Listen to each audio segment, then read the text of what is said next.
जितने आप और मैं खा रहे हैं हमारे बुजुर्गों ने कभी खाए होंगे? बोलो। 1930 में हिंदुस्तान में 50,000 लोग मरे थे भूख से। आज खाने से लोग मर रहे हैं रोज। पहले भूख से मरते थे, अब अक्सर 99% मौतें ज्यादा खाने की वजह से ही होती हैं। पहले ना पंखा है ना कोई एसी है। हमारे गांव में लाइट कब से आई है आपको तो खबर है।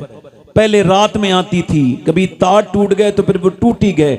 लाइटें नहीं थी ना उनके पास, हमारे बुजुर्गों के पास पंखा था। ये लाइटें जो हमारे घरों में हैं नहीं थी। आज आप टंकी से पानी पीते हैं, वो नल से पानी पीते थे। उस जमाने के लोग, उनके पास कपड़े इतने बेहतर नहीं थे जितने हमारे पास हैं, मगर एक चीज जो हमारे पास नहीं है वो उनके पास थी। जब कोई उनसे पूछता था क्या हाल है तो हाथ उठा के कहते थे अल्लाह का बड़ा शुक्र है। मगर आज का इंसान वो अपनी नेमतों को नहीं देख रहा है। सिर्फ आप ही नहीं जी रहे हो, अस्पतालों में लोग भी जी रहे हैं। जाकर के देखो मेरे भाइयों, अस्पतालों में देखो जिस वेंटिलेटर पे रखे हैं, जिनके गुर्दे खराब हो गए, जिनको डायलिसिस हो रहा है, वो भी एक जिंदगी है। जाओ दिल्ली एम्स में देखो, जाओ दिल्ली दूसरे अस्पताल में देखो, मुरादाबाद में देखो, जाकर के लखनऊ के पीजीआई में देखो, किसी को कैंसर डॉक्टर ने लिख के दे दिया है तो बड़ी दौलत है। मैं 4 अक्टूबर को गया था हैदराबाद, तो वहां एक साहब बोले वो आपसे मिलना चाहते हैं, एक साहब आपकी तकलीफ सुनते हैं। मैं कहा मेरे पास वक्त नहीं है। वो कहने लगे वो बड़े परेशान हैं आपसे मिलने के लिए। मैं कहा मेरे पास वक्त नहीं, मुझे जाना है। कहने लगे नहीं वो सैयद साहब चले, बीमार हैं। तो चूंकि बीमार को देखने जाना सुन्नत है, अब ये बात अलग है कि हम अब बीमार भी उसको ही देखते हैं, बल्कि अब तो लोग सलाम भी उसे ही करते हैं जिससे पहचानते हैं। जी जी जी जी सही बात।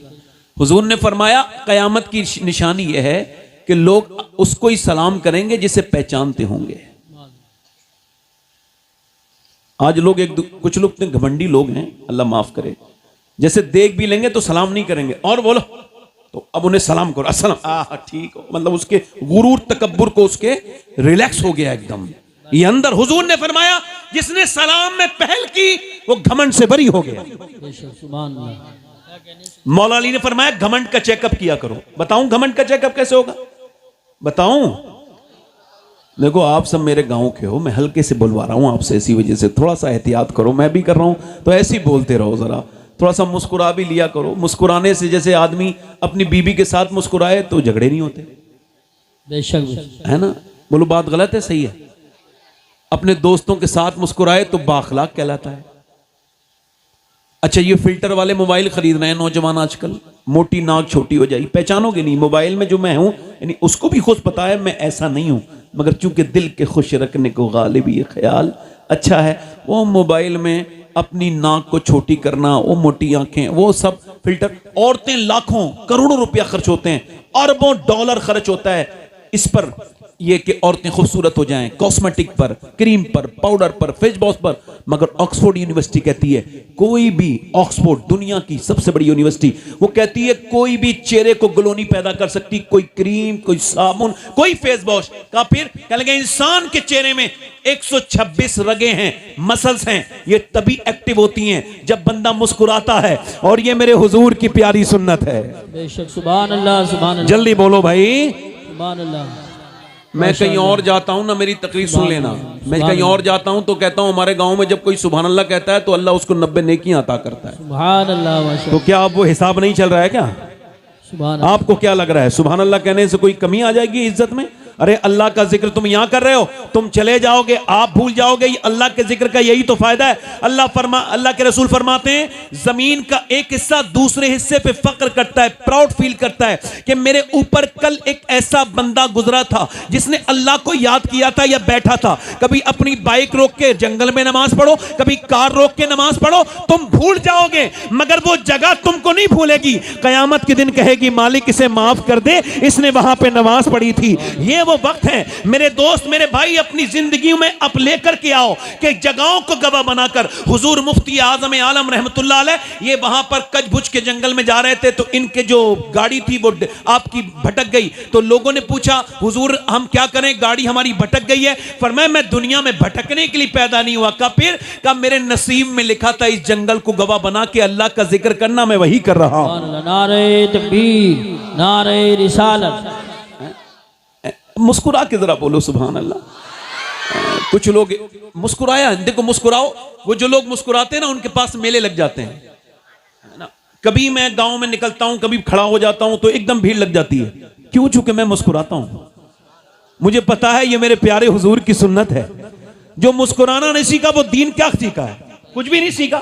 मुस्कुराना वो सुन्नत है। अनस इब्न मालिक कहते हैं एक आदमी आया, आकर के परेशान था, हुजूर की चादर इतनी जोर से खींची पीछे से कि सरकार की गर्दन पे निशान हो गया। यार ये कितनी बड़ी बात है। वो दोनों आलम के मालिक को मुख्तार, और अब अगर हमें कोई खींचेगा तो हम कैसे देखेंगे? एकदम पलट के और एकदम गुस्सा आ जाएगा। मगर वो फरमाते हैं हुजूर ने उसकी तरफ देखा तो मुस्कुरा के देखा, मुस्कुरा के देखा। जरा बोलो तो मजा लो इस हदीस का। हुजूर ने मुस्कुरा के देखा और कहा कैसे आए हो? देहाती आदमी था, बातचीत करना नहीं जानता था। रो के बोला मेरे बच्चे भूखे हैं, मैंने सुना है आपके पास कोई अगर भूखा आ जाए तो आप उसको खाली नहीं भेजते। हुजूर ने फरमाया दोनों पहाड़ों के दरमियान जितने मवेशी हैं, जितनी बकरियां हैं, सब तेरी हैं, जा ले जा। मेरा इमाम कहता है मेरे करीम से अगर कतरा किसी ने मांगा दरिया बहा दिए हैं, दुर्बे बहा दिए। सुभान अल्लाह, माशाअल्लाह माशाअल्लाह। बड़ी मेहरबानी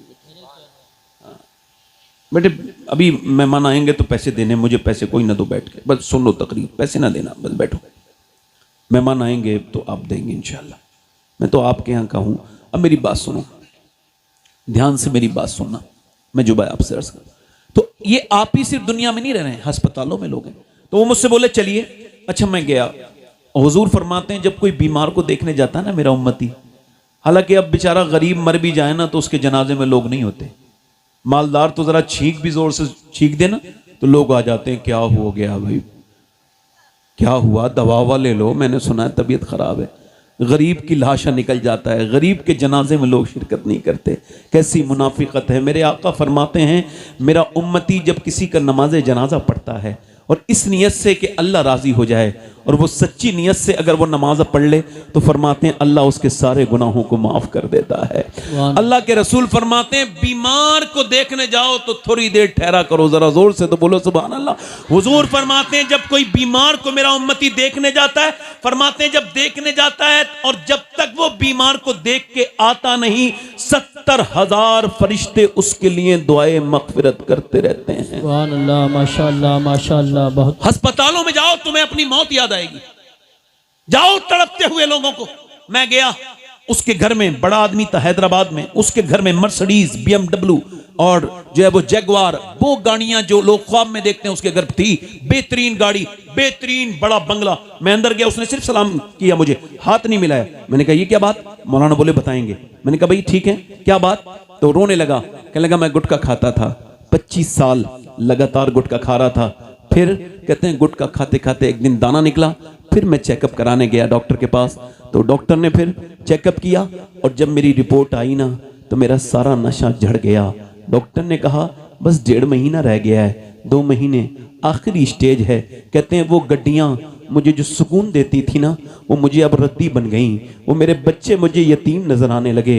हाँ मगर रात को सजदा करता हूं तो एक बात का तो शुक्र अदा करता हूं। कहने लगे जब कैंसर का मर्ज नहीं हुआ था तब भी मैं नमाज पढ़ता था, मगर जब से ये कैंसर हुआ है अब मेरी नमाज में आंसू शामिल हो गए। अब मुझे लगता है कि जैसे मैं नमाज पढ़ रहा हूं, कहते हैं सजदे में जाता हूं तो कहता हूं मालिक तेरा बड़ा शुक्र है कि लोग अचानक मर जाते हैं, तूने मुझे तकरीबन 2 महीने का वक्त तो दिया। मेरे मालिक 2 महीने के बाद ये बंदा अंधेरी कब्र के अंदर आके लेट जाएगा, इसको माफ कर देना। लोग मनो मिट्टी तले इसके ऊपर डाल के इसको वापस हो जाएंगे। मेरे दोस्तों, मेरे भाइयों, उसकी जैगुआर, उसकी मर्सिडीज, उसकी BMW उसके कोई काम ना आ सकी। इसी वजह से मुझे अपने आका और रसूल की इस हदीस को जब से सुना है, मैंने अपनी उम्र की 30 साल के बाद इस हदीस को पढ़ा। अगर इससे पहले पढ़ता तो मेरी जिंदगी कुछ और होती। मेरे आका फरमाते हैं, मेरे सरकार, जिसके पास एक वक्त का खाना है, जरा मेरे साथ इसको आप दोहराओ,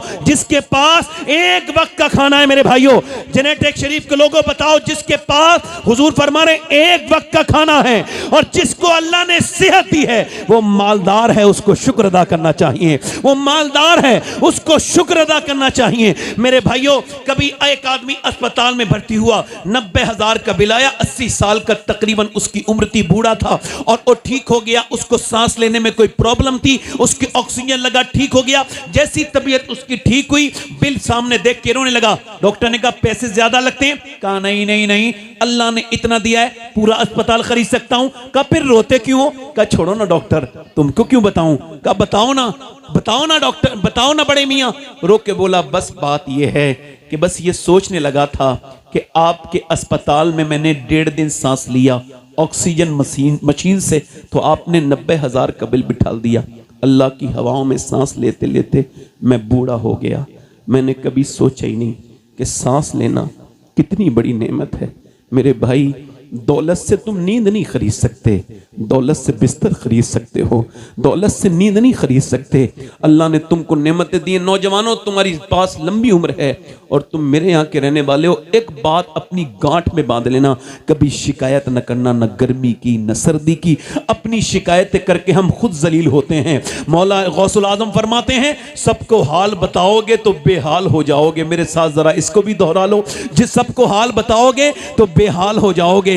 हाल उसे बताओ जो हाल बदल सकता है, हाल उसे बताओ जो हाल बदल सकता है। मौला अली फरमाते हैं, परेशानी तो अल्लाह इस वजह से देता है कि बंदा सजदा करके उसके करीब हो जाए, मगर वो दुनिया में बता बता के जलील कर लेता है। इसको बताएगा, इसको बताएगा। जब तक अपनी परेशानी नहीं बताओगे, तुम्हारी इज्जत तुम्हारी मुट्ठी में रहेगी, और जब बता दोगे तो मसला फिर तुम्हारे हाथ में है। अपने गम को छुपाओ, गम सबको ना बताओ। पेट सबको नहीं दिखाया जाता, पेट को सबको नहीं दिखाया जाता, गम सबको नहीं सुनाया जाता। और एक बात याद रखना, अगर मालदार और खुश होना चाहते हो तो ये बात जो बयान कर रहा हूं, इसको दिमाग में रखो। शुक्र शुरू करो। क्या करो? शुक्र।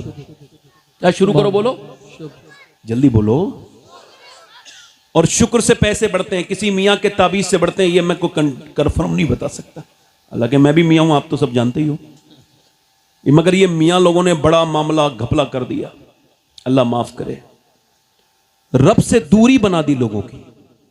देखो, जब मैं कोई ऐसी बात कहूं तो किधर दिमाग ना लगाना अपना, बहुत दिमाग लगाते हैं हमारे गांव के लोग। मैं कॉमन बात कर रहा हूं। अल्लाह माफ करे, मैं इस मिंबर पे मैं अगर किसी के बारे में जानबूझ के कोई बात करता हूं तो मैं आपसे मैं कसम खा सकता हूं, किसी भी तरह की बात नहीं, मगर बता रहा हूं कि इस तरफ ना जाओ कि जब तुम्हें प्रॉब्लम आए तो किसी मियाँ के ताबीज के पास जाओ। नहीं नहीं, ये कोई फालतू बात है, इससे बचो। ताबीज बरकत की चीज होती है, मगर हर काम में ताबीज नहीं है। जब प्रॉब्लम आए तो शुक्र अदा करो। ताबीज की बरकत जरूरी है, हम मानते हैं, बरकत से मैं मुमकिन नहीं, मगर मेरी बात सुने आप, अपनी जिंदगी में शुक्र शुरू करें। इमाम गजाली कहते हैं, अब तरीका भी बता रहा हूं, बीबी अपने आदमी से कहे, हमारे घर में सब कुछ ठीक है, बच्चे भी ठीक खा पी रहे, हम सब कुछ, यामीन भाई सब कुछ मामला कर रहे हैं, सब कुछ ठीक है हमारे घर में, और खाना पीना भी सब कुछ है, मगर मेरा आदमी कहे ये मैं नहीं कर रहा हूं, बेशक अल्लाह कर रहा है। सुभान अल्लाह, सुभान अल्लाह। क्या कहे? बोलो।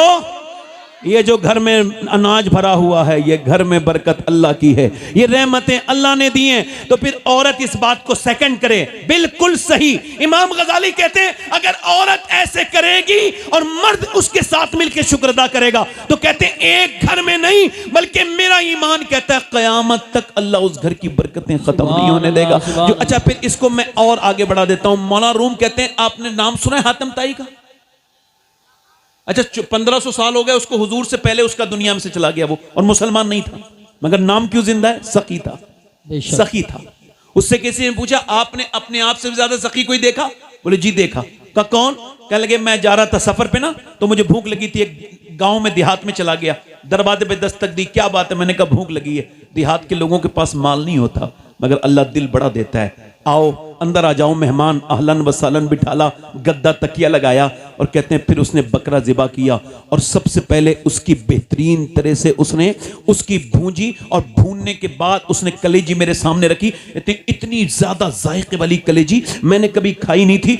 उसने मुझे देखा, मैंने उससे कहा भाई इतनी अच्छी कलेजी तो मैंने कभी नहीं खाई। वो थोड़ी देर के बाद फिर आया, 2 बकरे ज़िबा करके 2 कलेजी और सामने रख दी, का खाइए। वो उससे बेहतरीन भुनी हुई थी। मैंने कहा ये तो पहले से ज़्यादा अच्छी है, ये तो पहले से अच्छी ज्यादा बुनी हुई है। कहते हैं उसने मुझे देखा और देखने के बाद कहा ठीक है। सुबह वो आया तो उसने फिर 2 बकरे की कलेजी मेरे सामने रखी, मगर हाथ जोड़ के खड़ा हो गया। कह लगा आप तारीफ मत करना, बस खा लो। कहा क्या मतलब? कहा हमारे यहां जब कोई मेहमान तारीफ करता है तो इसका मतलब ये होता है उसे और चाहिए। जैसे कोई कहता है बिरयानी अच्छी लग रही है और ले लो, कोई कहता है ये खीर अच्छी लग रही है और ले लो। कहते हैं अब इसका मतलब ये है कि आप तारीफ ना करें, चूंकि आप तारीफ करेंगे तो मैं शर्मिंदा हो जाऊंगा। कहा क्यों? कहा जितने बकरे थे सब मैंने ज़िबा कर दिए, अब मेरे पास कुछ बचा नहीं, अब तारीफ मत करना, खा लो। मौलाना रूम कहते हैं इसका मतलब साफ है, इंसान की तारीफ करे तो इंसान का दिल भी करता है और दे और दे, मगर इंसान एक दिन कहता है बस भाई हो गया, मेरे पास अब नहीं है। मगर अल्लाह के खजानों में कोई कमी नहीं है, तुम उसका शुक्र अदा करते जाओगे, वो तुम्हें नवाजता चला जाएगा। लाइन शकरतुम लाज़ीदन्नकुम, तुम शुक्र करो वो नेमतें बढ़ाता चला जाएगा। नारे तकबीर, नारे रिसालत, नारे हैदरी, नारे गौसियत, मसलके आला हजरत, फैजान आला हजरत, अजमत मुस्तफ़ा कॉन्फ्रेंस, हजरत अल्लामा सैयद शबाहत मियां साहब क़िबला। जबान काट लेना, मगर ये ना कहना गर्मी बहुत हो रही है ना। ये बताओ गर्मी कौन करता है?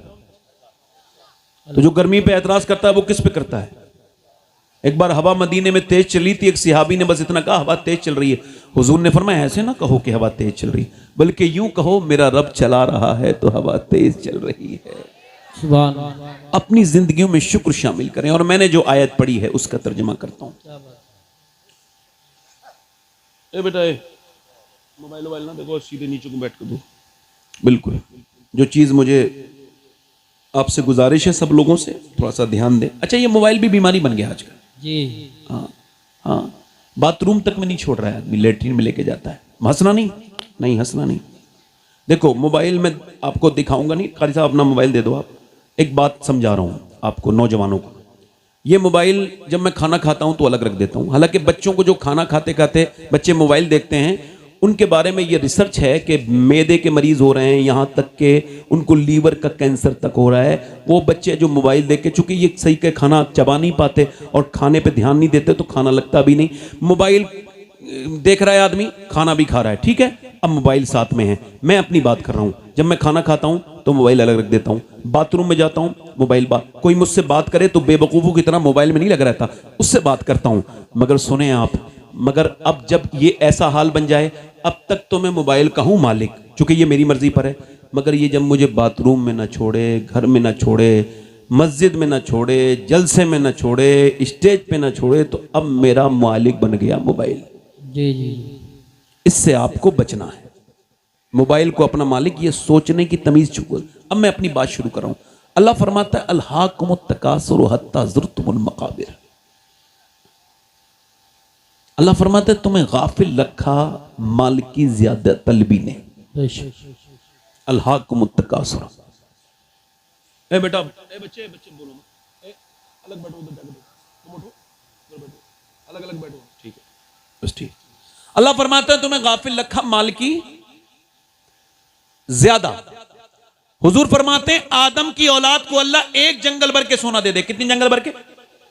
ये उसको एक दिन में ठिकाने लगा के दूसरे दिन दूसरा जंगल तलाश करने चला जाएगा।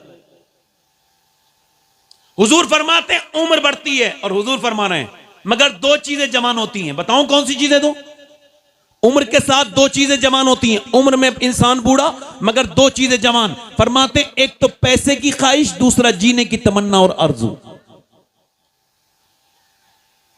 ठीक है।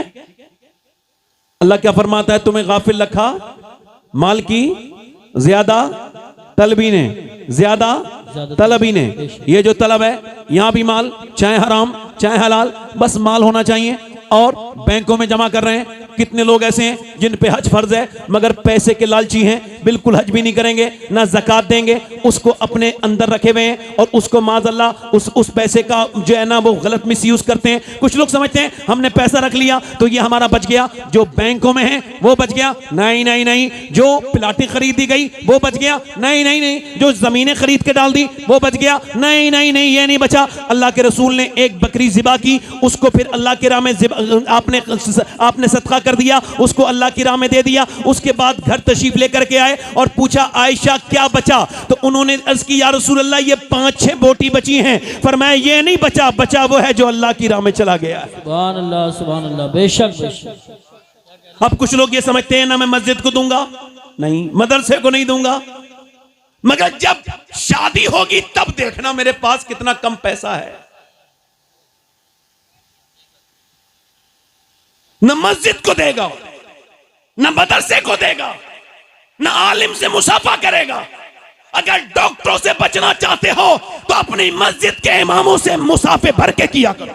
वाह वाह वाह, क्या कहने सैयद साहब, वाह वाह वाह वाह वाह, बहुत अच्छी बात है माशाअल्लाह, सुभान अल्लाह। बोलो तो यार, बोलो तो है। ये पैसा कौन सा पैसा, ये कौन सा पैसा, तेरे बाद तेरे लिए पैसा ये जहर बन जाएगा। तूने पैसा कमाया, अब अल्लाह फरमाता है अल्हाकुमुत तकासुर हत्ता ज़ुरतुमुल मकाबिर, तुम्हें गाफिल रखा माल की ज्यादा तलबी ने, हत्ता ज़ुरतुमुल मकाबिर, यहां तक कि तुमने कब्रों के मुंह देख लिए। कहां चले गए बोलो, कब्रों के मुंह देख लिए, यहां तक कि तुमने कब्रों के मुंह देख लिए, यानी कब्रों में चले गए। अब वो आगे बात करता है, आगे इरशाद फरमाता है, अल्लाह फरमाता है कल्ला सौफा तालमून सुम्मा कल्ला सौफा तालमून, फरमाता है कि हाँ हाँ जान जाओगे, हाँ हाँ जल्द जान जाओगे। फिर फरमाता है सुम्मा कल्ला सौफा तालमून, फिर हाँ हाँ जल्द जान जाओगे, यानी बात एक ही है। और देखो 2 बार कह रहा है, इधर कान खोल के मेरी तरफ देखो, अल्लाह कितनी मर्तबा कह रहा है, 2 बार। बात एक ही है मगर 2 बार, कल्ला सौफा तालमून सुम्मा कल्ला सौफा तालमून, हाँ हाँ जान जाओगे। फिर कहता है सुम्मा कल्ला सौफा तालमून,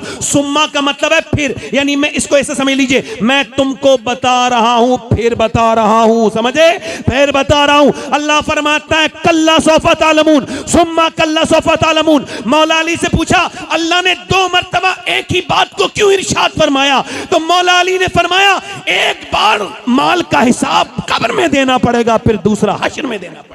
क्या बात है, सुभान अल्लाह सुभान अल्लाह, माशाअल्लाह। जवाब नहीं, बहुत अच्छा। एक बार जल्दी बोलो, इधर बोलो, जल्दी बोलो। अब आप ये भूल जाओ मैं आपके गांव का हूं, आप समझो मैं तकरीर करने वाला हूं, बस आपसे मेरा अभी रिश्ता यही है, बस जरा जोर से बोलो सुभान अल्लाह। भूल जाओ कि मैं कहां रहता हूं, मैं कौन हूं, मगर मेरी तरफ देखो, गौर करो, मेरी तरफ देखो, गौर करो। अल्लाह फरमाता है कल्ला सौफा तालमून सुम्मा कल्ला सौफा, हाँ हाँ जान जाओगे, इंसान ऐसे छोड़ा नहीं जाएगा। तुम क्या समझते हो? अब अच्छा आप मुझे बताओ, मैं आपसे पूछना चाहता हूं, हो सकता है ये मेरी जिंदगी की आखिरी तकरीर हो, कोई इसमें कोई बात तो नहीं, कोई बात नहीं है ना, हो सकता है। हुजूर फरमाते हैं हर नमाज को आखिरी पढ़ो, और गौसुल आजम फरमाते हैं अगर आखिरी समझ के ना पढ़ोगे ना तो मुर्गे की तरह ठोंगे मारोगे। जी बेशक। कुछ लोग ऐसे हैं बेचारे पूरी जिंदगी नमाज पढ़ने गए, अभी बीबी से बात करने का सलीका नहीं सीखे, इमाम उनसे नाराज, और दूसरों का नमाज नहीं पढ़ने देंगे, किसी का हाथ देखेंगे, किसी का पैर देखेंगे। कुछ तो इतने खूसट बूढ़े होते हैं, जब ये कहीं के नहीं रहते हैं तो मस्जिद में जाके खुराफात करते हैं। मैं किसी को कह नहीं रहा हूं, जो ऐसा करता है उसे कह रहा हूं, जायज बात। कोई बच्चे मस्जिद में आ जाएं तो मारते तोड़ते हैं उन्हें, बिल्कुल यही तो है भोंडे लोग, ये जहां जाएं। अब सुनो मेरी बात, गौर करो, आपसे मैं कह रहा हूं, मेरी बात ध्यान दें, आप गौर करें। हो सकता है ये मेरी जिंदगी की आखिरी तकरीर हो, बोलो, कह दो, हाँ कह दो, हाँ कह दो, हो सकता है। अगर ऐसा हो सकता है तो ऐसा भी हो सकता है मेरे भाइयों कि यहाँ कोई बंदा आखिरी तकरीर सुनने आया हो। जी बेशक, बहुत अच्छा पैगाम, हो सकता है ना, बड़ी नसीहत, हो सकता है। अच्छा कभी देखा है तुमने जनरेटर शरीफ में, आपने कोई बेनमाजी जब मरने वाला था तो फरिश्ता आया था उसके पास और कहा कि भाई बेनमाजी हो जहन्नम में जाओगे वरना तौबा कर लो, कभी कहा? नहीं। कभी कहा? बोलो, कभी कहा किसी बेनमाजी से? हुजूर फरमाते हैं बेनमाजी जब मरेगा इतनी प्यास लगेगी, इतनी प्यास लगेगी कि 7 समंदरों का पानी भी पी ले तब भी उसकी प्यास नहीं बुझ सकती। 7 समंदरों का पानी पी ले, और वो दुनिया से जब जाएगा तो जलील होके मरेगा, जलील होके मरेगा, जलील होके मरेगा। और जब उठेगा तो मुसलमानों के साथ नहीं उठेगा, ये कान खोल के सुनना, ये बल्कि उठेगा फिरौन के साथ, नमरूद के साथ। अब जो नमाज में मेरी बात सुन रहे हैं आप, नहीं जो नमाज नहीं पढ़ते हैं, उनके बारे में आप बताऊं मैं आपको को जो नमाज छोड़ देता है अल्लाह के जिम्मे करम से निकल गया। जिसने नमाज छोड़ा उसने दीन को ढा दिया। जो नमाज नहीं पढ़ता, अब मेरी तरफ गौर करें और तवज्जो करें, मेरी तरफ गौर करें, मगर आज तक किसी बेनमाजी से मौत ने कहा कि तौबा कर ले वरना मर जाएगा, और यूं ही अगर मर गया तो जहन्नम में जाएगा। कभी ऐसे किसी आदमी से सूद खाने वाला जब कयामत के दिन खड़ा होगा तो उसका पेट उसको गिरा देगा। पेट बड़ा होगा, जिस्म छोटा होगा, पेट उसका जो उसका तवाजुन, उसकी तोंद बिगाड़ देगी। ये खड़ा होगा, बैठेगा, खड़ा होगा, गिरेगा,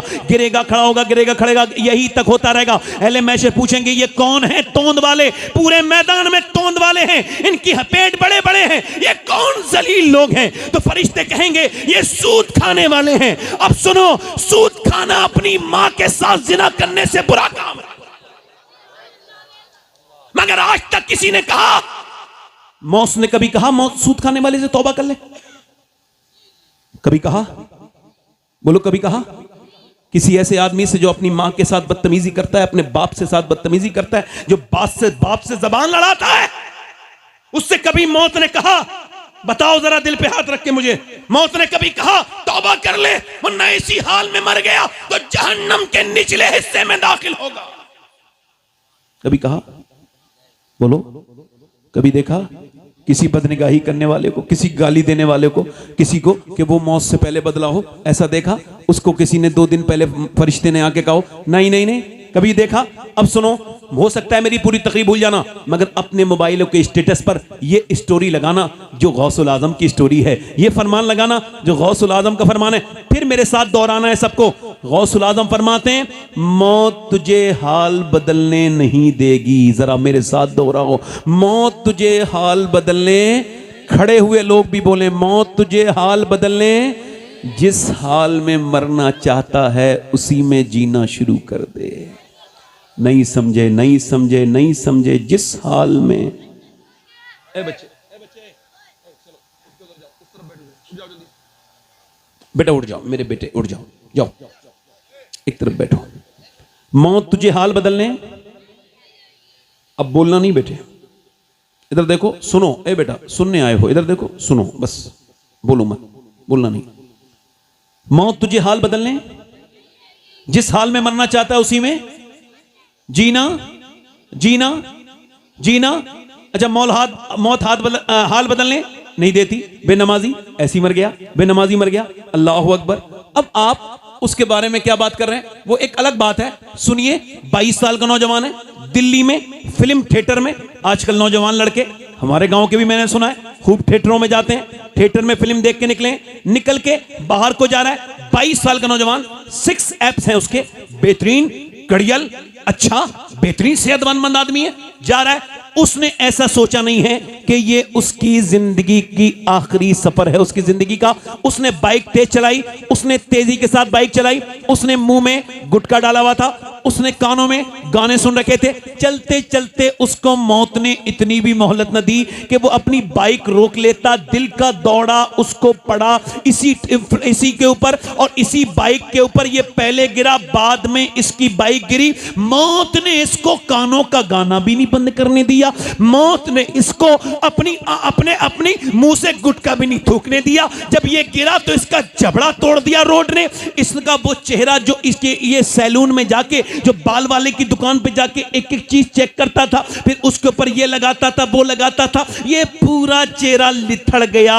उस रोड की कंकरी ने पूरा बिगाड़ के रख दिया। और फिर जब चला, इसको पोस्टमार्टम हाउस पहुंचा दिया गया। पोस्टमार्टम हाउस, अब चाहे कोई भी चला जाए, चाहे कोई भी, अगर वो अननेचुरल मौत मरा है, मर्द हो, औरत, बच्चा, जवान, कोई भी, उसके सारे कपड़े उतार दिए जाते हैं। उसके बाद फिर किया जाता है, उसके बाद फिर उसको जो है वो उसके ऊपर पहले छेनी और हथौड़ी से काटते थे, उसके सर को पहले, फिर यहां फाड़ते थे। अब ऐसा नहीं करते हैं, उनके पास ग्लेंडर है लकड़ी वाला, यहां से डालेंगे पूरा कर्र से पूरा खाड़ के, और ये निकालेंगे ऊपर का हिस्सा, और इसके ऊपर वो जो भी देखना देखेंगे, ये फाड़ेंगे पूरा, यहां से लेके यहां तक पूरा फाड़ के इसको बिल्कुल जैनब चीर देंगे। और उसके बाद ये उसमें मोटी मोटी सुई से तागे लगाते हैं, सूजे से जिसको हमारे यहां कहते हैं, उसको मोटी मोटी सुई से इसके आगे ये लगाएंगे टांके, और फिर कट से अंदर दाखिल करेंगे, फिर बाहर करेंगे। और मैंने अपने एक आदमी को मैंने गुस्ल दिया था, तो मैंने 18 साल का लड़का था, मैंने उसका सर जब उठाया,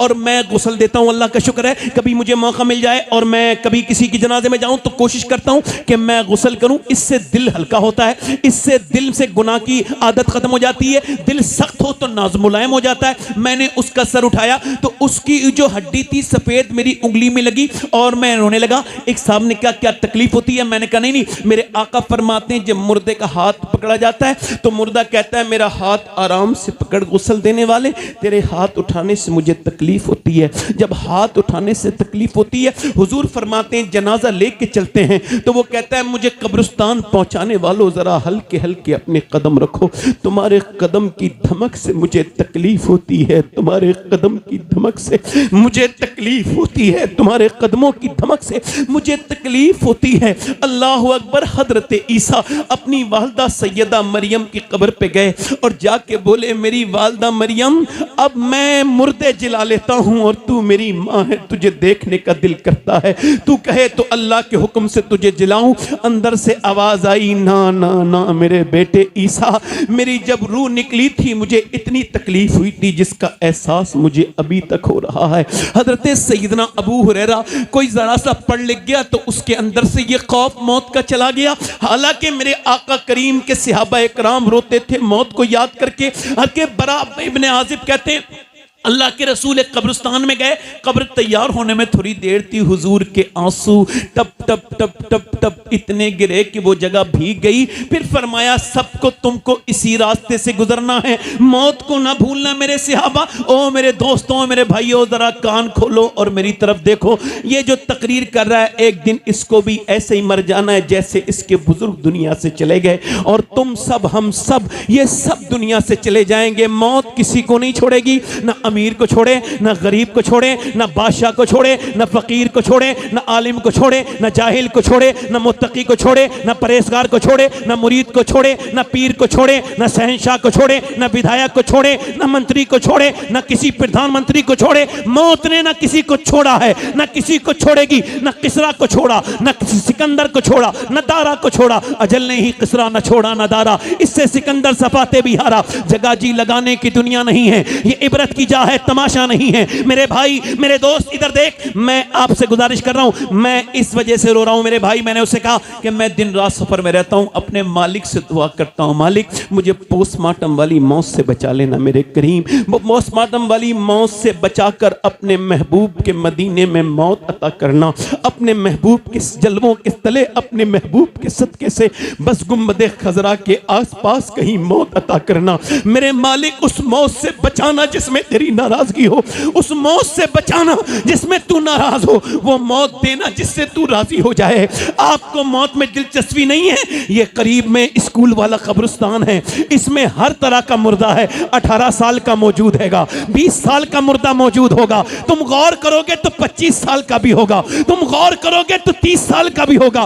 तुमको दिलचस्पी क्यों नहीं है मौत में? मुझे बताओ जरा, तुम क्यों मौत के बारे में नहीं सोचते? जबकि 25 साल के भी कब्र है। ये हर उम्र का आदमी जो दफन है कब्रिस्तान में, ये पूरी दुनिया के ये ऐलान है कि जब वो ना बचे तो तुम भी नहीं बचोगे, कोई नहीं बचेगा। बड़े बड़े शहंशाहों को मौत आ गई मेरे दोस्तों, मेरे भाइयों। उसका जनाजा वहां से उठा, उसको उन्होंने गुस्ल करके काली पन्नी में लपेट के दे दिया। 22 साल की मैयत जब आती है तो दिल पे क्या गुजरती है। जब मां ने देखा हाय मेरा लाल, हाय मेरा बेटा, मां के हालात बिगड़े हैं। हम बहन कहती है मेरा वीर, मेरे भाई। अब बाप कहता है मेरी कमर टूट गई, मेरा अकेला बेटा। मगर मियाँ सबके दिल के हाल एक जैसे नहीं होते। चलो चलो दुकानें बंद हैं, दफन करो, टाइम हो गया। तू किस दुनिया से दिल लगाया है? ये 10 मिनट तेरे बाद तुझे बर्दाश्त नहीं करेगी।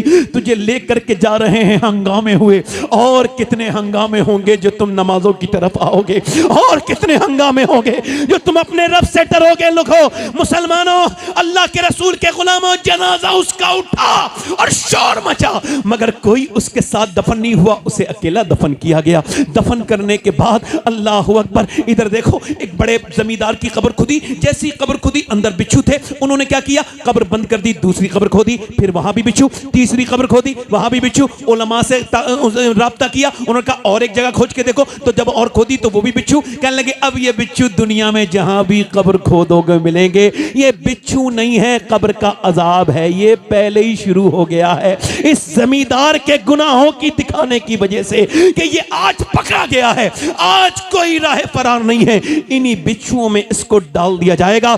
अल्लाहु अकबर। हज़रत ज़ैद बिन साबित बयान करते हैं, हदीस शरीफ बुखारी शरीफ की हदीस है, वो मुस्लिम शरीफ की हदीस है। ज़ैद बिन साबित कहते हैं अल्लाह के रसूल कबीला बनी नज्जार की तरफ गए और फिर आपकी ऊँटनी डिसबैलेंस होने लगी, हुजूर की आंखों में आंसू आए। हमने अर्ज की हुजूर ये बिदअत क्यों रही है ऊँटनी आपकी और आपकी आंखों में आंसू के? फरमाया वो कब्रिस्तान है, कब्र वालों पे अजाब हो रहा है, मेरी ऊँटनी उसकी आवाज सुन के बिदक रही है। फरमाते हैं अगर मुझे डर ना होता कि तुम कब्र में अपने मुर्दे दफन करना बंद कर दोगे तो मैं तुम्हें दिखाता कि कब्र का अजाब क्या होता है, दिखाता कि कब्र का अजाब क्या होता है। उसको दफन कर दिया गया, उसको लोग दफन करके लौट गए, कोई नहीं रुकता, न भाई रुके। वो कहता है, हुजूर फरमाते हैं जब दफन होता है तो कहता है मेरे दोस्तों थोड़ी देर तो रुक जाओ, मेरे दोस्तों कितनी रातें मैंने तुम्हारे साथ गुजारी, थोड़ी देर, मगर तुमने देखा नहीं तुम फातिहा पढ़ने के लिए भी कुछ लोग नहीं रुकते। बोलो बात सही है नहीं?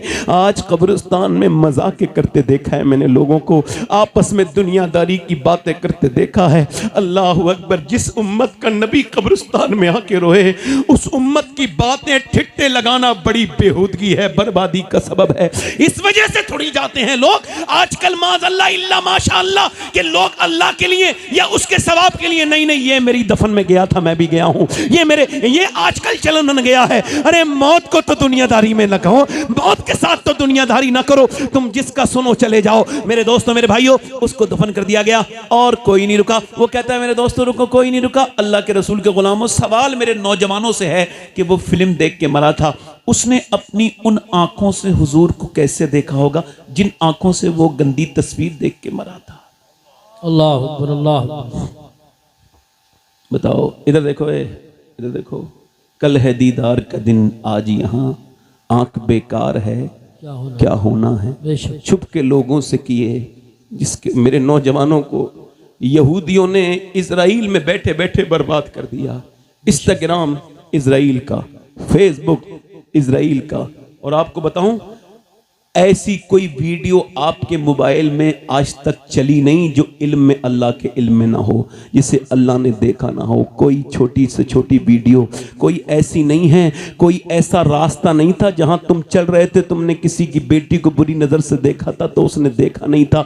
आंखों से देखना ये फिजिकल तो नहीं, मगर ये दिमाग, आंखों का जिना है, आंखों का जिना है ये। मेरे भाई तेरी आंखें नहीं नहीं नहीं, मेरे आका फरमाते हैं ये अल्लाह की अमानत है। आंखें क्यों बनाई गई? अल्लाह के दीदार के लिए। अच्छा, ऐसे मरना चाहते हो कि तुम मरो तो तुम्हें लोग ये याद दिलाएं। ये इधर देखो मेरे दोस्तों, मेरे दोस्तों, तुम मोबाइल के लिए पैदा किए गए थे। ये आजकल नौजवान बर्बाद नहीं हो रहे हैं, इनको किसी से कोई मतलब नहीं, बस मोबाइल में लगे हुए हैं। जब तक डेटा के खत्म ओए यार 10 मिनट जाके उससे पूछ जो मरने जा रहा है, जिसका पूरा जिस्म फालिज में हो गया, यानी मरने से पहले पूरा जिस्म काम नहीं करता, सिर्फ ये हिस्सा इसमें रूह रह जाती है, और वो देखता है फरिश्तों को तो कहता है मुझे एक बार नमाज पढ़ने दे। वो कहता है नहीं नहीं नहीं, एक बार नहीं नहीं नहीं। आंखें बंद होती हैं तब खुलती तब है जब बंद होने वाली होती है। इस वजह से दुनिया में आपको आए थे कि अब तुम मरोगे तो ऐसे मरोगे। अच्छा, मौला अली फरमाते हैं मैंने अपनी आंखों से कभी अपना प्राइवेट पार्ट, अपनी शर्मगाह नहीं देखी।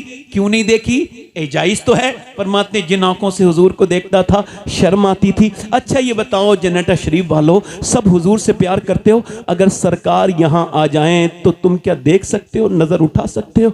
नहीं नहीं नहीं। आला हजरत फरमाते हैं मुजरिम को न शर्माओ, अहबाब कफन ढक दो, मुंह देख के क्या होगा, पर्दे में भलाई है। नौजवान, अगर तूने अपनी आंखों को मजबूत न किया तो तेरी जिंदगी बर्बाद कर देगी ये तेरी आदत। मेरे दोस्त, एक आदमी है हजरत सैयदना इमाम हसन बसरी के पास, एक हाफिज कुरान आया, और उनका मुरीद था सबसे मजबूत टनाटन, इतना मजबूत हाफिज पूरे बसरा में कोई नहीं था। और जाके कहने लगा हुजूर मैं बर्बाद हो गया, कांपने लगा। और क्या हुआ? ओ हुजूर बर्बाद हो गया। ओ बता तो क्या हुआ? ओ हुजूर बर्बाद हो गया। ओ बता तो। कहने लगा मैं एक लड़की का पीछा कर रहा था, उसने मुझे पलट के देखा, कहा तुझे शर्म नहीं आती? एक तो तू मुसलमान, दूसरा हाफिज कुरान, फिर भी मुझे पलट के देखता है। कहा हुजूर उसके अल्फाज सीने के ऊपर असर कर गए और फिर तब से लेके अब तक मैं पूरा कुरान भूल गया, एक भी आयत मुझे याद नहीं। अभी मेरा कुरान निकला है, कहीं मेरा ईमान न निकल जाए। अरे पढ़े लिखे लोग फेसबुक चलाते हैं मगर कुरान नहीं पढ़ पाते, कुरान नहीं पढ़ पाते। कहीं ऐसा तो नहीं अल्लाह नाराज हो गया है? हमारे घरों में हमारी कोई इज्जत नहीं रही, इस मुल्क में आज हम हर जगह जलील हो रहे हैं। उसकी वजह यही है कि हम वो मुसलमान नहीं रहे जो थे, वो मुसलमान नहीं रहे जो मुसलमान कल थे। वो कोई और थे, हट न सकते थे अगर जंग में अड़ जाते थे, पांव शेरों के भी मैदान से। वो ये से वाले मुसलमान नहीं थे, वो ये नहीं थे कि मियां अब इमाम हसन बसरी इतना रोए कि बेहोश हो गए। और जब होश आया तो कल लोगों तौबा करो, मैंने जितने लोगों का ईमान छिनते देखा है, यानी बर्बादी, वो वही हैं जिनकी आंखें खराब थी, जिन्होंने दूसरों की लड़कियों को बुरी नजर से देखा था, जिन्होंने दूसरों की बहनों को बुरी नजर से देखा था। एक सवाल आपसे यह है, कैसे मरना चाहते हो? ऐसे कि लोग तुम्हें कलमा याद दिलाएं फिर भी तुमने रूह निकलते देखी कुछ लोगों की? मैंने सुना है, आपने भी सुना, हमने बचपन से सुना है फलां का दम नहीं निकल रहा है। सुना है? दम नहीं, क्यों नहीं निकल रहा है? रूह नहीं निकल रही है। लोग कह रहे कलमा पढ़, उसे कुछ याद ही नहीं है। ऐसी मौत न मरो कि तुम मरते वक्त तुम्हें लोग कलमा भी याद दिलाएं तो तुम उल्टी सीधी बात करो उससे। क्या बात? ऐसी कहते हैं लोग, और इस वजह से कहते हैं ज्यादा मत कहो कलमा, ज्यादा कलमे को ना कहो। उलमा कहते हैं ज्यादा ना कहो, क्यों? क्योंकि क्या पता उल्टी सीधी बात कह दे। बिल्कुल। अच्छा ऐसा कि कलमा तुम्हें लोग, ऐसा कलमा ऐसा ना मरो कि तुम्हें लोग कलमा याद दिलाएं, नहीं नहीं नहीं नहीं, बल्कि ऐसे मरो कि तुम दुनिया से जा रहे हो तो दुनिया वालों को कलमा याद दिला के चले जाओ। इतना कलमा पढ़ो। हमारे ताया जिनका ये मजार है, हकीम अहमद शाह रहमतुल्लाह अलैह, अहमद अली शाह रहमतुल्लाह अलैह, वो कहते थे जबान से ही तो काम करते हो, मगर अब हाथ से ही तो काम करते हो, मगर जबान से कलमा पढ़ा करो। और इतना पढ़ो कि तुम खामोश हो जाओ तो तुम्हारा दिल कलमा पढ़ने लगे। अल्लाह उनकी कब्र पे रहमत की बारिश करे, अल्लाह उनकी मगफिरत फरमाए। आप तो सब ये बड़े बड़े लोग जानते हैं, नए लोगों को नहीं पता होगा। अब बड़े नेक इंसान थे मेरे ताया, अल्लाह उनके बख्शे। ये बात इस वजह से कह रहा हूं कि मैंने इतना कुरान पढ़ता हुआ आज तक किसी आदमी को नहीं देखा जितना मैंने उन्हें कुरान पढ़ता हुआ देखा है। 6-7 सिपारे रोज पढ़ते थे और वो कहते थे मेरे लाल आज उनकी ये मजार करीम में है। तो ये बात कह रहा हूं, वो कहते थे मेरे बेटे जिस खानदान से कुरान निकले वो कुरान घर बर्बाद हो जाए। बेशक बेशक। अल्लाह अल्लाह। कारी मोहम्मद अली फैजी साहब आ रहे हैं, बड़ी खामोशी के साथ। आप खड़े नहीं होंगे? जी जी। नारे तकबीर। अच्छा ये आ भी रहे हैं, आपको खुश गौसियत मसलके आला हजरत कारी मोहम्मद अली साहब को फैजी बराओ शरीफ। ए भाई ए इधर कौन भी, इधर दिखाने, इधर देखो, बैठो वहीं, बैठ जाओ मेरे बेटे, बैठ जाओ। अच्छे इंसान हो ना, बैठ जाओ मेरे बेटे, बैठ जाओ। अच्छे इंसान हो, अच्छे लोग ऐसी बात नहीं करते बेटे। मैं कोई गलत बात कर रहा हूं? कोई बात बुरी लग गई मेरी क्या? हैं? अच्छा ठीक है, जाओ जाओ जाओ जाओ, आ जाना। नाम बता के जाओ, क्या नाम है? हैं? अब्बा का नाम भी बताओ। इरशाद। चलो ठीक है, जाओ।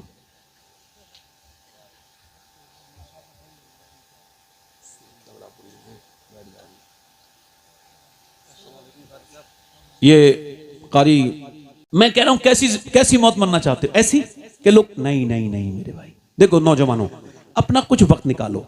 तकरीरें सुनने से फायदा नहीं है, सुनने से फायदा है मगर बगैर अमल करे। बताओ, डॉक्टर से खाली तुम देख के आ जाओ, डॉक्टर को उससे मिल के आ जाओ, दवा ना खाओ तो फायदा होगा? आज के बाद क्या करना है? कम से कम 2 तस्बीह कलमे की पढ़ लेनी है। कितनी? ला इलाहा इल्लल्लाह। 2, ज्यादा तो नहीं टाइम लगेगा हाफिज साहब? कितना टाइम लगेगा? 5-10 मिनट, उससे ज्यादा तो नहीं लगेगा? माशाअल्लाह, उससे ज्यादा तो नहीं लगेगा। अब मेरी तरफ देखो, मेरी तरफ गौर करो। ऐसे नहीं मरना है कि लोग कलमा याद दिलाएं, नहीं नहीं नहीं, बल्कि ऐसे मरना है कि तुम जाओ तो लोगों को कलमा याद दिला के चले जाओ। ऐसे जाओ कि बरेली में एक बुजुर्ग है, 92 साल की उम्र है, 92 साल की उम्र है, दुनिया से जाने वाले, बिल्कुल आखिरी वक्त है, और उन्होंने मगरिब के बाद बेहोशी हुई और फिर होश आया तो 12 बज रहे थे तकरीबन। कहा क्या मैंने नमाज पढ़ी है? सुभान अल्लाह। पहला सवाल क्या किया? क्या मैंने नमाज पढ़ी है? कहा जी हुजूर। अभी मगरिब की पड़ी है, इशा की नहीं पड़ी। कहा मुझे वुजू कराओ। कहा हुजूर, कहा ठंडे पानी से वुजू किया। वुजू करने के बाद बड़ी मुश्किल से वुजू कराया, बिल्कुल मौत के करीब, कमजोर, 92 साल की उम्र है, बिल्कुल कमजोर है, बिल्कुल कमजोर है। और आपने कहा वुजू किया, उसके बाद कहा मुझे खड़ा करो। कहा हुजूर बैठ के पढ़ लें, आपकी तबीयत खराब है। तो आंखों में आंसू ले आए, कहने लगे मैंने जिंदगी में कभी बैठ के नमाज नहीं पढ़ी, तो आज कैसे बैठ के नमाज पढ़ूंगा।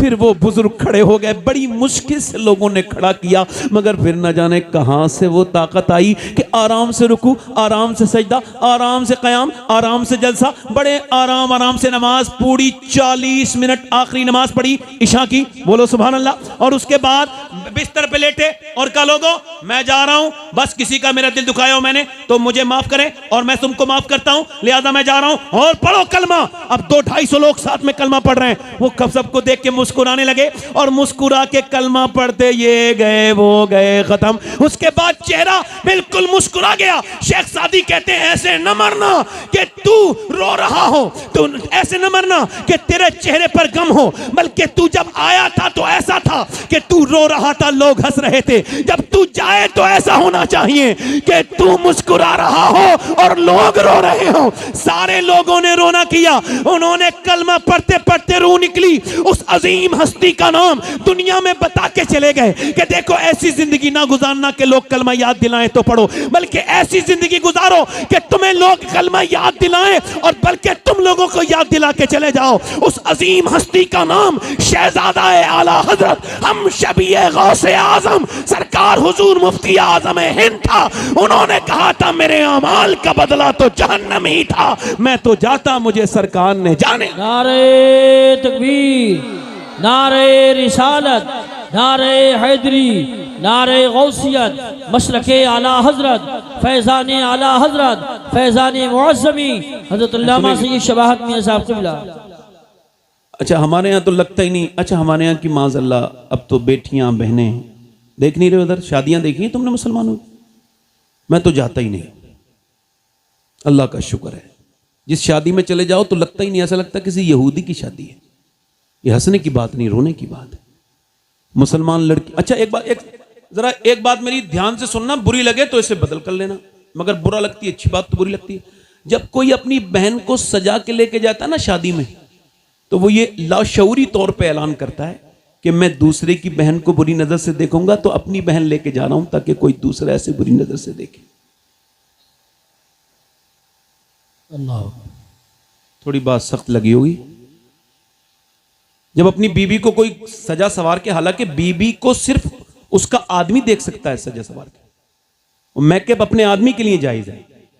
अब कुछ जाहिल औरतें ऐसी हैं, वो बारात में जाएंगी तो है मुंह काला पीला करके, और अपने आदमी को जब वो आएगा तो वही पुराना जो है वो मुंह जो बगैर धुलावा, बगैर जो है वो उसके ऐसे ही पुराने धुले हुए कपड़े बेकार से।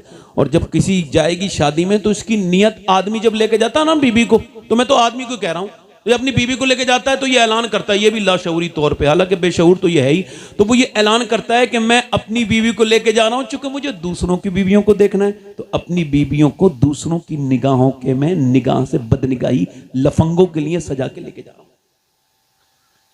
थोड़ी बुरी लग रही होंगी बातें, मगर कोई बात नहीं है, मर नहीं जाती गैरत। बेशर्म है मुसलमान कि बेटियों को ऐसे दुपट्टे सरों पे है ही नहीं उनके।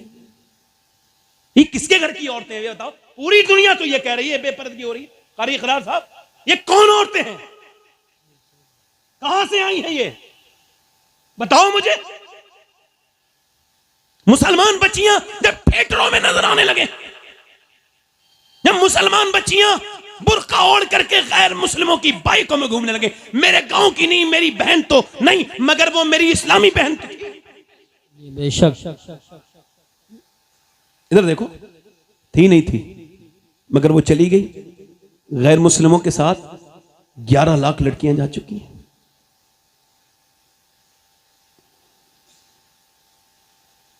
तालीम क्या होती है? तालीम लानत है ऐसी तालीम पर जो मेरे और तुम्हारे घर की हया छीन ले, जो ईमान की कातिल बन जाए। वो तालीम नहीं, जिहालत है। मुझे वो घरों में पढ़ाने वाली मुल्लानियां पसंद हैं जिन्होंने कुरान पढ़ के औरत को नेक बना दिया। सुभान अल्लाह, बहुत अच्छा। बोलो बोलो, मेरी बात गलत है या सही है?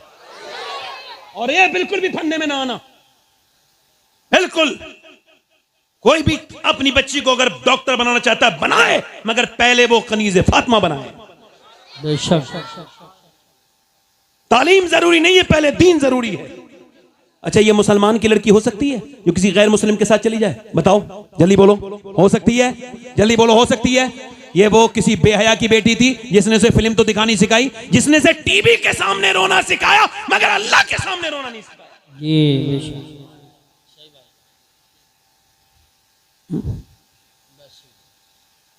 ये मुसलमान है। मैं इन्हें मुसलमान सही मानों में नहीं मानता, बड़ा एहतियात से बोलता हूं, सही मानों में नहीं मानता। अच्छा, ये मुसलमान है तो अल्लाह का शुक्र है मैं सैयद हूं। और आप तो सब जानते हो ना, अल्हम्दुलिल्लाह। जेनेट शरीफ वाले तो जानते ही हो हैं। मगर मैं ये वसीयत कर चुका हूं कि जब मैं मरूं तो अगर फलस्तीन की लड़कियों में से किसी एक का जूता मुझे मिल जाए तो मेरे सीने पे रख दिया जाए और मुझे दफन करने से पहले, मिट्टी डालने से पहले, ताकि मेरा अल्लाह मुझे उस जूते की बरकत से बख्श दे। कौन फलस्तीन की बच्ची क्या बयान दे के गई है कि हम जब रात को सोते हैं तो पहले कुरान पढ़ते हैं, फिर बुर्का ओढ़ के फिर सोते हैं। कहा क्यों? कहा इस वजह से जब इजराइल बम गिराता है तो कोई बुर्का तो नहीं ओढ़ता ना, आप क्यों ओढ़ती हो? कहा इस वजह से जब इजराइल बम गिराता है तो घर में से लाशें निकलती हैं और लाशों में से हमारी लाशें जब निकलती हैं तो हम ये सोच के बुर्का ओढ़ के सोते हैं कि सुबह को जब हमारी लाशें निकलें तो पर्दे में होनी चाहिए, बेपर्दा नहीं होनी चाहिए, ताकि क़यामत के दिन आमना के लाल से मुलाकात हो तो हम अर्ज़ कर दें, ए अल्लाह के रसूल, हमारे 25 से 30 हज़ार बच्चे भूख से मर गए, सूख के मर गए, हमारे जवानों को, लाशों को कफन नहीं मिले, मगर ए अल्लाह के रसूल एक भी औरत ने किसी यहूदी का हाथ नहीं पकड़ा, बल्कि यही कहा 70,000 तकरीबन औरतें शहीद हुई, यही कहती हुई, ए आमना के लाल, जब तक जान रहेगी तेरी मस्जिद अक्सा पे कुर्बान रहेगी। बस मेरी आखिरी बातें हैं, मैं तो फिर भी कभी तकरीर कर सकता हूँ, मुझे ईदगाह पे सुन लेना। वक्त मुझे 1 घंटा हो गया, मुझे 1 घंटा 5 मिनट, ज़्यादा नहीं बोलूँगा, मगर मैं भी आपको कमी मिलता हूँ, आप भी मुझे कमी मिलते हैं। इस वजह से एक बात कर रहा हूँ, अपनी शादी यहूदियों की तरह ना करो। एक ज़मीन पे ऐसी भी शादी हुई है कि उसके बाद ज़मीन पे ना तो ऐसा कोई दूल्हा बना, ना तो कोई ऐसी दुल्हन है। वो किसकी शादी है? नबियों के बाद सबसे खूबसूरत जोड़ा है सैयदा फातिमा ज़हरा और मौला अली का, जरा जोर से तो बोलो। और शादी हुई है, और शादी कैसी सीधी सादी शादी, साफ साफ, कोई जहेज नहीं। आजकल के कुछ मौलवियों को तक मैं जानता हूं जिन्होंने तकरीरें तो ये की कि जहेज नहीं लेना चाहिए, मगर अपनी शादियों में उन्होंने कारें ली। ये बड़ी बेहूदगी है, शादियों में कारें लेते हैं। और यार इधर देखो, आज का नौजवान, वो मेरे साथ, मैं सैयद हूं मगर उसके हाथ भी चूम सकता हूं, नौजवान के जिसकी शादी नहीं हुई हो, और वो इस महफिल में ऐलान करे मैं जब शादी करूंगा तो बगैर जहेज के करूंगा। जब उससे कोई पूछे क्यों, उसका बाप कहे नहीं मेरे पास इतनी जमीन, अरे होगी जमीन, अब्बा मैं बगैर इसके शादी करूंगा जहेज के। क्योंकि मुसलमान बच्चियां इसी जहेज की लानत की वजह से गैर मुस्लिमों के घरों में जा रही हैं। मैं शादी बगैर जहेज के करूंगा। जब बाप कहे क्यों, का इस वजह से कि मेरे नबी को यही शादी पसंद है और मैं किसी से जहेज नहीं लूंगा, क्योंकि मुझे पता है मेरे बरेली के इमाम ने फरमाया कौन देता है देने को मुंह चाहिए, देने वाला है सच्चा हमारा नबी। नारे तकबीर, नारे रिसालत, नारे हैदरी, नारे गौसियत, मसलके आला हजरत, फैजान आला हजरत, अजमत मुस्तफ़ा कॉन्फ्रेंस, सरजमीन जन्नत शरीफ, हजरत सैयद साहब क़िबला। बस मेरे दोस्तों, मैंने पहले ही कहा था हो सकता है आखिरी तकरीर हो, तो सुनो, हुजूर की बेटी दुल्हन बनी है, जरा जोर से तो बोलो सुभान अल्लाह। जमीन पे नबियों के बाद इतना बेहतरीन जोड़ा किसी का नहीं जितना अली और फातिमा का जोड़ा है। हजरत मौला अली कहते हैं, मैं अंदर गया अपने कमरे में, बीबी को देखा तो मैं रोने लगा, और उन्होंने मुझसे पूछा क्या आपको ये शादी पसंद न थी जो रोते हैं? तो कहते हैं मैं खड़ा हो गया, आगे बढ़ा, मैंने कहा फातिमा ऐसी बात नहीं है, मैं इस वजह से रो रहा हूं कि आप कोई भी लड़की जब दुल्हन बनती है तो नए एक जोड़ी कपड़े, इधर देखो जरा, इसको एहसास करना, आप मेरे गांव के लोगों, इसको एहसास करना, ये कितनी बड़ी बात हुजूर की मौला अली कह रहे हैं। मैं देख रहा हूं कि कोई भी लड़की जब दुल्हन बनती है तो एक जोड़ी नए कपड़े पहन लेती है। मैं सोच रहा हूं कि आपके चेहरे पे कोई शिकन नहीं, जबान पे कोई शिकवा नहीं, मगर दोनों आलिम को मालिक मुख्तार की बेटी जिस कपड़े में दुल्हन बनी है उसमें 17 अहमद लगे हैं। ओहो, हजरत अली को देखा तो सैयदा आगे बढ़ी, बड़े बाप की बड़ी बेटी आगे बढ़ी, हुजूर के हजरत अली का हाथ पकड़ा और कहा, मेरे सरताज बिल्कुल भी गम न करें। मेरे अब्बा ने जब मुझे रुखसत किया था और बचपन से यही समझाया था, मेरी लाडली फातिमा, अल्लाह कपड़ों से राजी नहीं होता, अल्लाह तो सजदों से राजी होता है। सजदों से। अम्मी आयशा फरमाती, एक दिन हुजूर से मैंने कहा, हुजूर आपकी बेटी आ गई। हुजूर उठ के खड़े हो गए। और बेटी तो बेटी होती है ना, तो ये जो चादर है ना, इसमें कुछ बंधा हुआ था, तो क्या फातिमा क्या लेके आई हो? ऐसे करके खोली अपनी चादर तो एक रोटी निकली। अब्बा ये रोटी लाई हूं। हुजूर ने वो रोटी उठाई, मुंह में उसको एक लुकमा खाया तो हुजूर की आंखों से आंसू। अब्बा क्यों रोते हैं? फरमाया, फातिमा और तो कोई बात नहीं है, 5 दिन के बाद तेरे बाप के मुंह में ये पहला लुकमा गया है। अल्लाह अकबर। बेटी तो बेटी होती। अब्बा आप खाएं। अली लाए थे जौ, मैंने उसको जौ को रोटी बनाई, उसे कुएं से पानी भी भर के लाई, फिर मैंने हसन हुसैन को भी खिला दी, अब्बा अली को भी खिला दी, मगर मैंने नहीं खाई। मैंने सोचा पहले अपने अब्बा को खिलाऊंगी, उसके बाद खाऊंगी। मेरा इमाम कहता है, जिसका आंचल न देखा मोह मेहर ने, उस हृदय नजाहत पे लाखों सलाम। नौजवानों, ये कोई तकरीर नहीं है, मैंने यहाँ तारीख इसी वजह से दी है कि हमारे गांव में भी ऐसी शादियां बहुत हो रही हैं। तुम नाचते हो, तुम डांस करते हो, तुम डीजे नचाते हो। ओए मेरे भाइयों, जो ऐसा करते हैं उनसे हाथ जोड़ के कहता हूँ, आखिरत बड़ी सख्त है। अल्लाह को नाराज ना करो मेरे भाइयों, मेरे दोस्तों। जहेजों वाली शादी ना करो, अपनी शादियों को बरकत वाली शादी बनाओ। और मैंने चूंकि लंबी ज्यादा तकरीर नहीं करनी है, एक आखिरी बात और अपनी बहनों को ये बात कर दी, एक आखिरी बात और कह रहा हूं कि अगर माँ बाप जिंदा है ना तो उनका ख्याल रखो। खरी साहब जैसे माँ बाप चले जाए ना तो फिर माँ बाप नहीं मिलते। मैं 1 साल में ये भी जाते हैं मेरे साथ, जब मैं जहां जहां जाता हूं ये जाते हैं, और मैं जहां जहां आखिरत में भी जाऊंगा ये जाएंगे। तो ये जाते हैं। तो मैं 2017 में गया था अपनी अम्मी के साथ, मेरी बड़ी अम्मा भी गई थी और अम्मी भी गई थी मेरी। तो मेरी अम्मी ने मुझे हज कराया, मैंने उसको नहीं कराया। ये कितनी झूठी बात है, कितनी छोटी बात है कि मैंने अपने माँ बाप को हज करा दिया। यार माँ बाप की दुआओं से हज होते हैं, माँ बाप को कोई दुआ कराता है। तो मेरी अम्मी जो है ना, वो आ रहे थे मदीने से, तो मदीने से आते वक्त लोग रोते हैं, हाजी लोग, कि मदीना छूट रहा है। तो मेरी वालदा भी रो रही थी। मैंने कहा, अम्मी मेरे लिए दुआ कर दो कि मैं हर साल मदीने आया करूं। तो मेरी माँ ने पहले मुझे देखा, कहा बेटे तुम दुआ करो। उन्हें लगता था जैसे मैं दुआ करूंगा। मैंने कहा नहीं अम्मी आप दुआ करो। तो अल्लाह मेरी माँ को बख्शे, उसकी कब्र में रहमत करे। तो उसने फिर हाथ उठा के दुआ की, या रसूल अल्लाह मेरे बेटे को हर साल बुलाया करें। तो हुजूर 3-3 बार बुलाते हैं, मैं 3-3 बार जाता हूँ। माँ अगर राजी है ना, ये अगर चली जाए, जैसे जिस घर में माँ बाप हो ना, तो पुराने घर भी नए से अच्छे लगते हैं। और घर में जिस कमरे में माँ बैठी हो वो कितना खूबसूरत कमरा है। हजरत सैयदना अबू हुरैरा कहते हैं, एक दिन एक बूढ़ी औरत के आने पे हुजूर इतना खुश हुए, हुजूर उठ के खड़े हुए, उसको ऊपर बिठाला और अपनी चादर बिछाई और वो ऊपर बैठ गई। तो फिर हुजूर उसकी बात सुनते रहे, वो सुनाती रही, फिर वो चली गई। मैंने पूछा, या रसूल अल्लाह ये कौन थी? या रसूल अल्लाह, मेरे आका कायनात के मालिक मेरे सरकार, जिसके लिए आप खड़े हुए।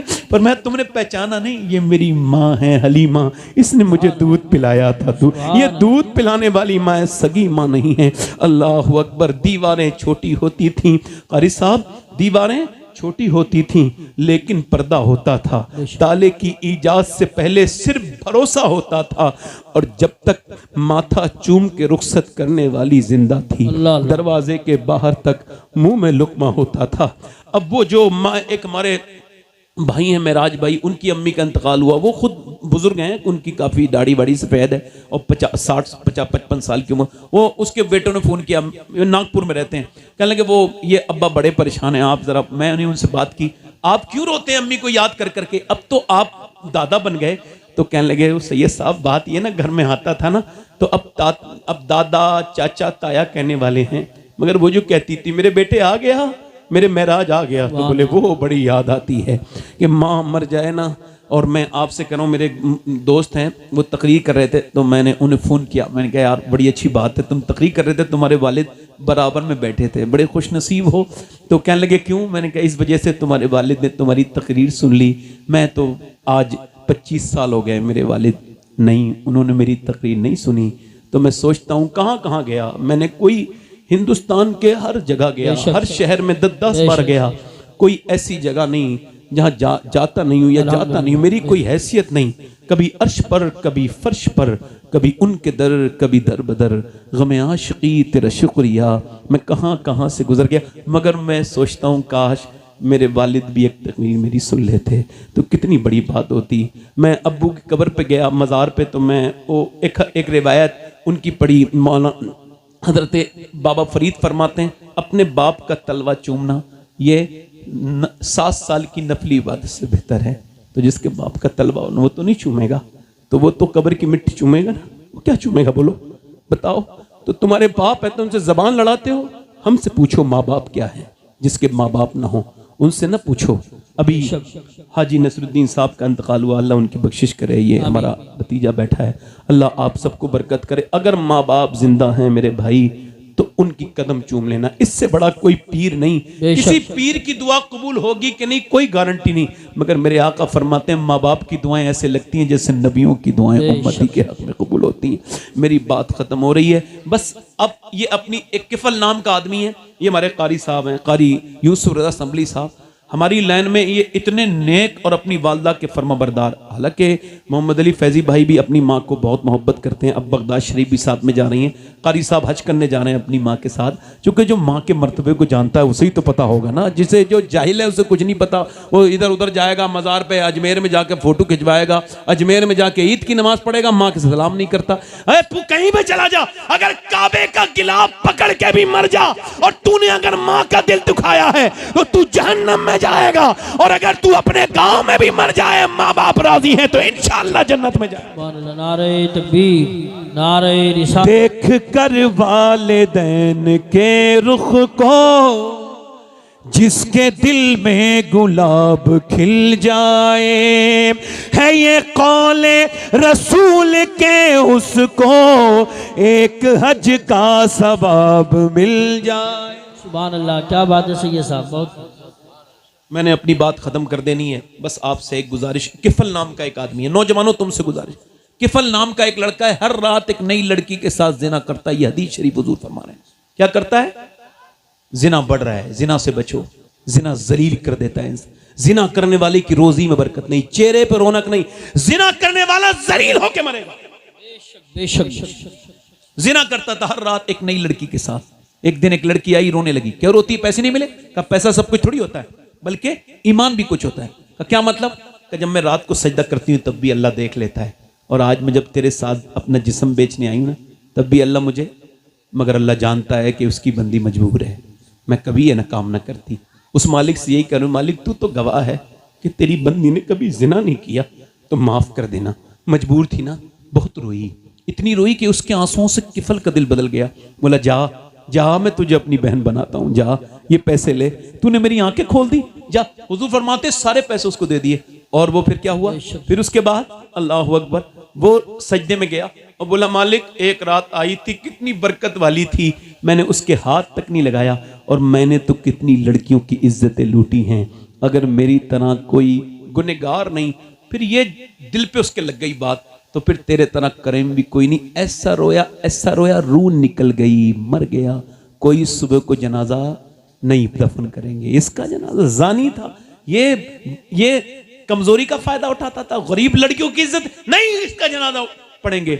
मगर सुनो, लोगों के कहने से क्या होता है, जब अल्लाह राजी हो जाए, उसने दरवाजे पर, अल्लाह ने फरिश्तों को भेजा, इसके दरवाजे पे मोटे मोटे लफ्जों में लिख के गए, इन्नल्लाह कद गफर लिल किफली, ये जो किफल है इसकी अल्लाह ने बख्शिश फरमा दी है। जोर से क्यों? कोई बंदा तेरे दर पे जो आंसू रोल देता है, मेरे मौला दरे तौबा मखदूम याहिया मुनीरी फरमाते हैं कि अपना दरवाजा बंद करो। तौबा का तरीका बता रहा हूं, जी मेरी बात जरा दोहराओ, वो गौस पाक की बात। मौत तुझे हाल बदलने, जिस हाल में मरना चाहता है उसी में जीना। याहिया मुनीरी कहते हैं रोज तौबा करो। खवास तौबा करते हैं गफलत से, अवाम तौबा करते हैं गुनाह से। कहते हैं दरवाजा बंद करो, और दरवाजा बंद करके फिर अपने रब के सामने सब गुनाह याद करो, पुराने नए, और फिर रो दो। कितना? इतना कि एक आंसू ढलक के गाल तक आ जाए। अल्लाह फरमाता है मेरे बंदों से कह दो मूसा कि इतना रो ले जितना आंख का आंसू ढलक के गाल तक आ जाए, मैं सारे गुनाह माफ कर दूंगा। सुभान अल्लाह, माशाअल्लाह। जरा हाथ उठा के बताओ, हुजूर के नाम पे कितने लोग जान दे सकते हो? दोनों हाथ उठा के बताओ, नीचे हाथ करो, फिर दोनों हाथ उठा के बताओ कितने लोग हुजूर के नाम पे जान दे सकते हो? दोनों हाथ उठा, नीचे हाथ करो। आखिरी बात है मेरी, एक दूसरे की तरफ ना देखना, मुस्कुराना नहीं। कितने लोग ऐसे हैं हुजूर के नाम पे जान भी दे सकते हैं और आज से पूरी दाढ़ी भी रखा सकते हैं? वो इस महफिल में जरा खड़े हो जाए, खड़े हो जाओ, इधर आ जाओ बेटे, आ जाओ, आ जाओ, आ जाओ, दाढ़ी रखाने वाले पूरे आ जाओ, आ जाओ, आ जाओ, आ जाओ। एक हो गया, कोई दूसरा आशिक रसूल है? देखो हंसो मत, मैंने आपसे कहा 100 शहीदों का सवाब है। अच्छी लड़की से अगर शादी करनी है ना तो शादी से पहले दाढ़ी रखा लो। बिगड़ी हुई लड़कियों से बच जाओगे, क्योंकि कोई भी बिगड़ी हुई लड़की दाढ़ी वाला पसंद नहीं करती। दाढ़ी वाला वही पसंद करती है जिसे मदीने वाला पसंद हो। ये एक खड़ा हुआ है हमारा भाई, कोई दूसरा है इसने मजमे में जो सुन्नत रसूल के लिए आ जाए? आओ बाहर आओ, नारे तकबीर, जरा चेहरा खोल के आओ, आ जाओ, माशाल्लाह, आ जाओ, आ जाओ, आराम से, आराम आ जाओ बेटे, आ जाओ। ये किसका बच्चा है? कहां से आए हो? किनके लड़के हैं? हुसैनी मस्जिद। तुम्हारी तो दाढ़ी है, जाओ बैठो, जाके पहले समझो तकरीर, फिर आना। जाओ बैठो, मस्तान को तो देता हूं, जाओ वैसे लेके जाओ। 2 हो गए, कोई तीसरा आशिक रसूल है? 100 शहीदों का सवाब है। जैसे ये निकल गए, ये क्या यहूदियों की तरह चेहरे बना रखे हैं, मुंडा मुंडा के खराब कर लिए?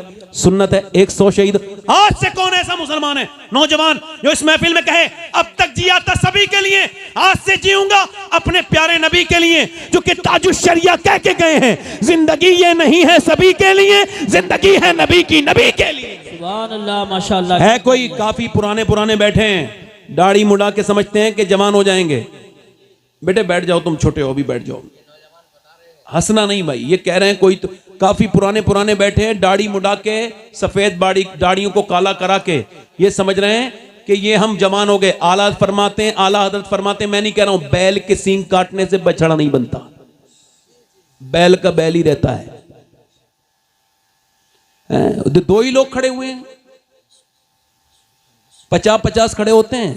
बेशक बेशक, यही बात। मैं तुमसे कुछ, यही बात। ये आज की तकरीर ऐसा ही है, जिस तकरीर को आज याद कर लो तो इंशाल्लाह बरकतें हो जाएंगी। ऐसी तकरीर है ये, इंशाल्लाह, ऐसी तकरीर है, बेशक यही बात। ऐसी तकरीर है। हक है, हक है, अल्हम्दुलिल्लाह। कोई तीसरा आशिक रसूल है? अच्छी बात। तीसरा है कोई? मेरे आका का दीवाना, हुजूर का आशिक। जनेटा शरीफ में, इतने बड़े मुसलमानों के गांव में है कोई नौजवान जो खड़े होके कहे हाँ बहुत हो गया, दुनिया वालों की तरह जीना, अब हम हुजूर के गुलामों की तरह जीना शुरू करेंगे? सुभान अल्लाह, माशाअल्लाह। क्या पहचान है तुम्हारी? कोई तुम्हें पहचानता है? दाढ़ी मुड़ा के घूमते हो, उधर गए तो उधर, उधर गए तो उधर। है कोई तीसरा आशिक रसूल महफिल रसूल में, सुन्नत रसूल वाला? कोई नौजवान, कोई हमारा भाई जो सुन्नत रसूल के लिए पूरी दाढ़ी रखा ले? ये 2 ही खड़े हुए हैं। मुझे तो कंफर्म है अगर ये एक भी खड़ा होता फिर भी कोई बात नहीं थी। बेशक। और एक बात बताओ, अगर कोई अजान पढ़े और नमाजी एक भी ना आए तो क्या उसे सवाब नहीं मिलेगा? बिल्कुल मिलेगा,